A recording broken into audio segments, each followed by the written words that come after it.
गृहराज्यमंत्री योगेश कदमांच्या आईच्या नावावरील बारमध्ये अश्लील डान्स चालतो।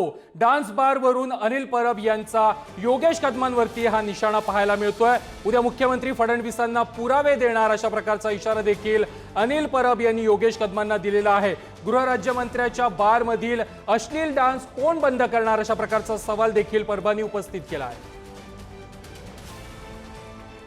मातोश्रीच्या नावाने असलेला जो बार आहे या बारमध्ये डान्स बार चालवला जात होता, अश्लील नृत्य केलं जात होतं, पैसे उडवले जात होते, हे सगळं त्याच्यामध्ये होत होतं।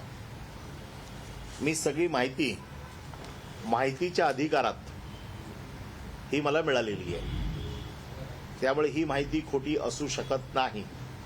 या माहितीच्या अधिकारात मिळालेल्या माहितीमध्ये 22 डान्स बार म्हणजे बारबाला, 22 गिराईक, 4 कर्मचारी यांच्यावरती कारवाई केलेली आहे।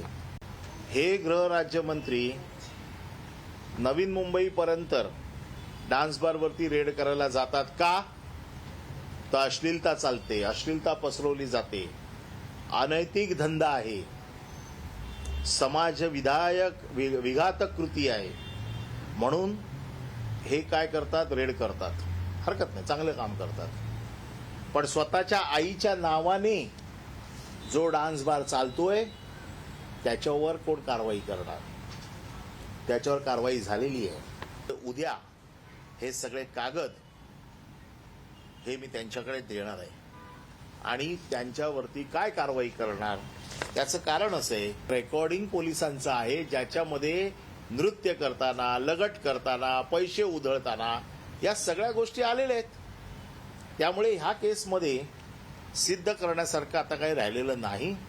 माझी मुख्यमंत्र्यांना विनंती आहे, त्यांनी ताबडतोब कारवाई करावी। गृहराज्यमंत्री योगेश कदम यांच्यावरती अंजली दमानिया यांनी देखील निशाणा साधलेला आहे। सावली डान्स बार नव्हता, ऑर्केस्ट्रा होता, तर योगेश कदमांनी पुरावे द्यावेत। सामाजिक कार्यकर्त्या अंजली दमानिया यांनी योगेश कदम यांना अशा प्रकारे आव्हान दिलेलं आहे। आताच्या घटकेला हे सावली डान्स बार होता, तो ऑर्केस्ट्रा जर असेल तर त्याचे काही सीसीटीव्ही असतील तर त्याचं अख्खं फुटेज योगेश कदमांनी रिलीज करावं, ते दाखवावं की तो डान्स बार नव्हता, तो एक लाईव्ह ऑर्केस्ट्रा होता म्हणून। आणि तिथे जसं काही लोकांनी ट्विटही केलंय की तो डान्स बार नव्हता, तर काय तिथे काय दिलं जात होतं, काय काय पेय दिली जात होती, आता त्याच्यात मला पडायचं नाही, कारण माझा जे एक स्तर आहे जो मला तसाच ठेवायचा आहे। आणि मला असं वाटतं हे राजकारण महाराष्ट्रातलं सुधरवण्याची अत्यंत गरज आहे।